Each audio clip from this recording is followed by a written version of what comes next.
Durante años, algo oscuro ocurría en un barrio de Colombia. Nadie se lo imaginaba. Las personas desaparecían y los rumores crecían. Este es el caso real del monstruo de los mangones. Y antes de comenzar, te invito a suscribirte a mi canal, le piques a la campanita para que actives y YouTube te avise cada que hay un video nuevo. Sin más que decir, comencemos.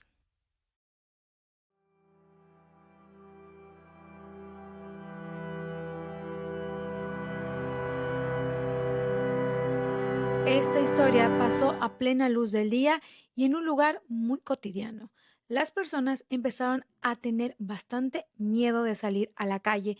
Sin embargo, las autoridades no daban ninguna información al respecto. Nadie se imaginaba lo que realmente estaba pasando. Sin embargo, tampoco lo decían abiertamente, ya que creían que eran leyendas o que simplemente eran rumores, pero nada más lejano a eso. El monstruo que te hablaré hoy no tenía ni dientes afilados, ni grandes ojos, ni tampoco tenía un aspecto infernal. Todo lo contrario, se cree que era un hombre o una mujer que era lo más normal del mundo. No había algo característico que le pudiéramos identificar. Sin embargo, sí era un monstruo y fue catalogado casi como un vampiro.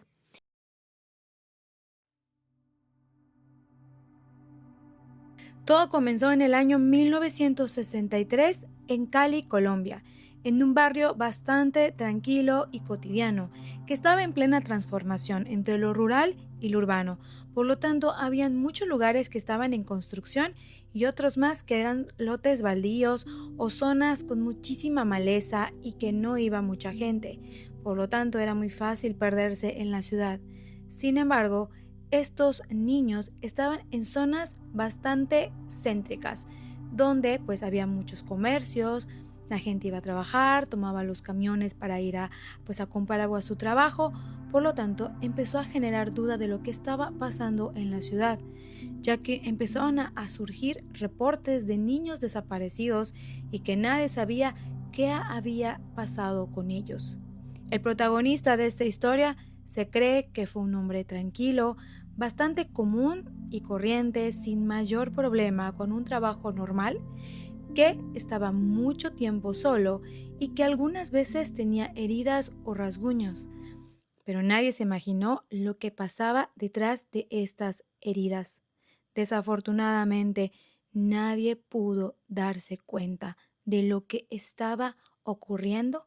En esta época era muy común que los niños salieran de sus casas tanto a jugar como a comprar o trabajar sin que nadie los vigilara, ya que la seguridad entre los vecinos, la gente, era muy común.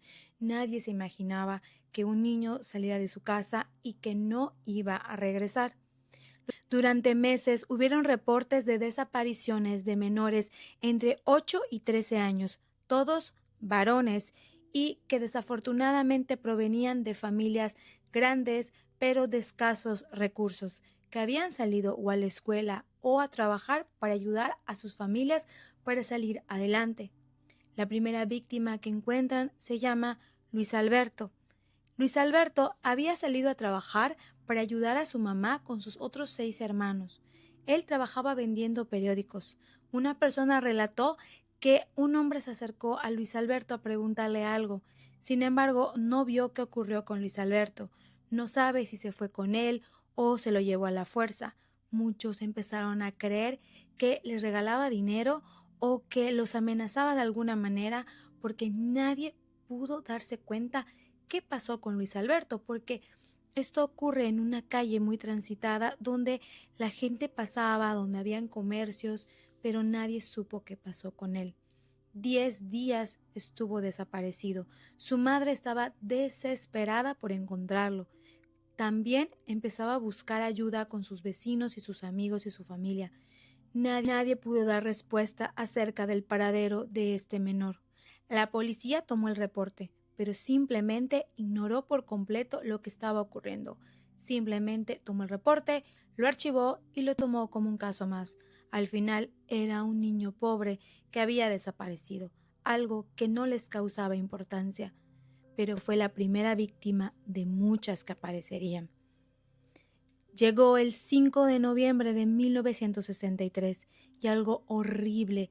Se encontraron unas personas que pasaban por una zona rural, un niño, en condiciones que no te puedo describir en este video porque son espantosas.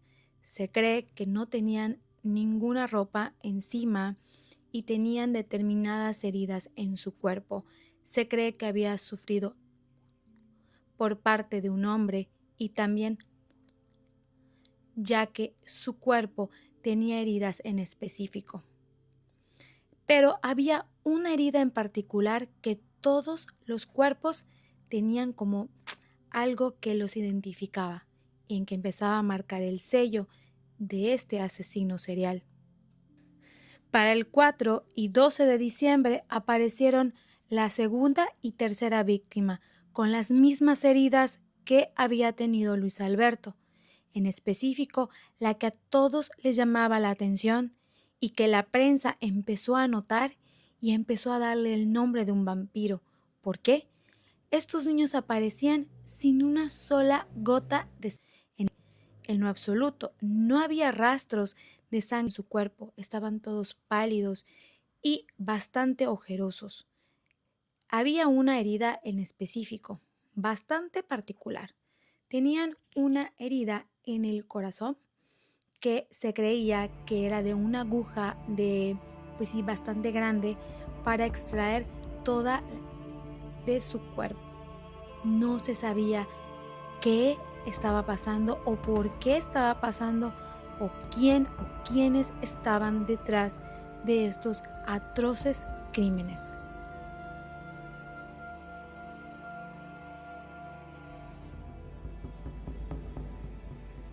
Y a pesar del asombro y horror que habían detrás de cada uno de estos crímenes y de que las personas ya tenían miedo de salir a las calles con sus hijos, esto no paró. Siguieron apareciendo más y más víctimas. Para enero de 1964 aparecieron 3 menores, uno de 8, uno de 12 y otro en estado bastante de descomposición. Se cree que llevaba ahí bastantes tiempo, bastantes semanas, pero como había estado entre la maleza y entre estas zonas rurales, no lo habían localizado desafortunadamente. Otra de las historias que estremecieron a Cali fue del niño Víctor Manuel Quintero, que salió de su casa con pantalón gris y camisa azul y zapatos negros. Su madre y su padre nunca volvieron a saber de él hasta que desafortunadamente lo encontraron en alguna zona donde había maleza de las mismas características que habían aparecido los otros niños. Todos aparecieron lastimados y abusados por este hombre. Después de estos 3 crímenes, otros 2 cuerpos aparecieron. En menos de 3 meses, 5 niños habían sido encontrados en los terrenos de los Mangones. Y a pesar de estas fatales finales de estos menores, la policía no hizo absolutamente nada. Simplemente levantaban el reporte, decían que era un caso aislado y no le tomaban la importancia. Los únicos que empezaron a levantar la voz eran las familias, pero eran personas de escasos recursos y nadie los volteaba a ver. Entonces, entre las personas de la sociedad empezaron a decir y a contar esta historia, ya que también el periódico empezaba a tomar nota y fotos desafortunadas de estos menores. En esa época no existían los filtros que hay ahora. Desafortunadamente surgen estas fotografías y las publican para que todos sepan la historia del monstruo de los Mangones. Un periodista es quien le pone este título o este apodo a este asesino serial, quien hasta la fecha no tenía ni idea de cómo había llevado a estos niños a estos lugares y le había extraído toda del cuerpo.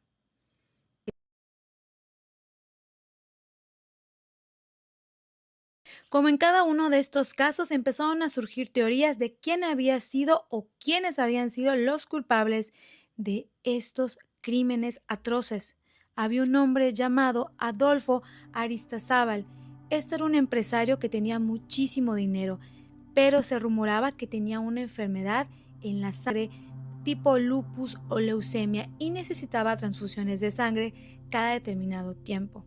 Se cree que los trabajadores de este hombre utilizaban un auto negro y se acercaban a todos estos niños y les ofrecían dinero o trabajo para que fueran con ellos.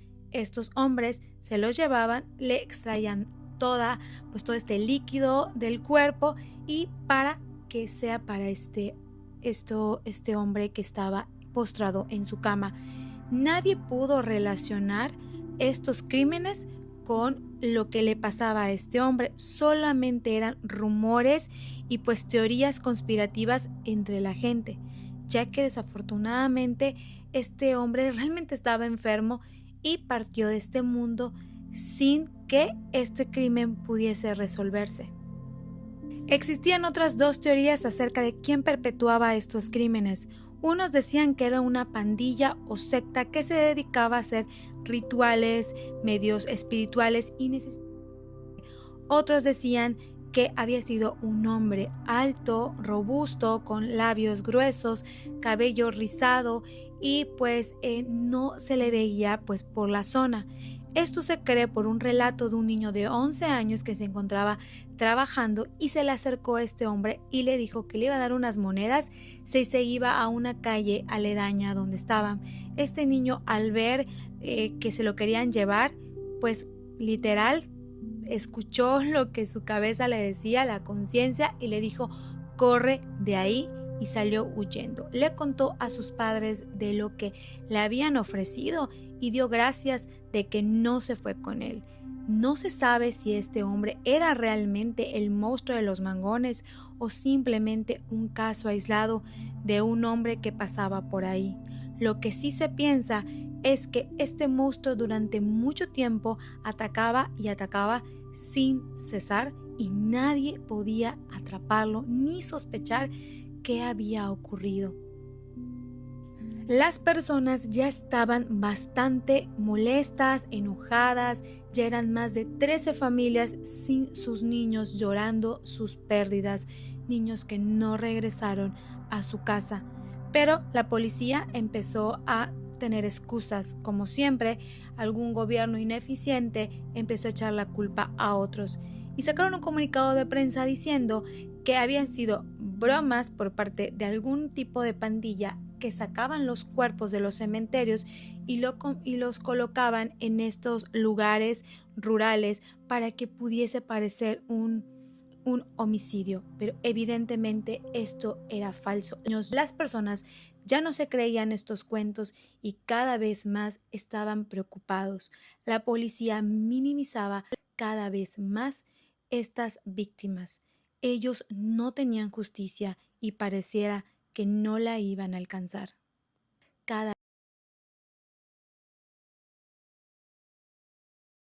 Para finales de la década de 1960 a 1970 cesaron las desapariciones y el monstruo de los mangones de alguna manera se fue de Cali.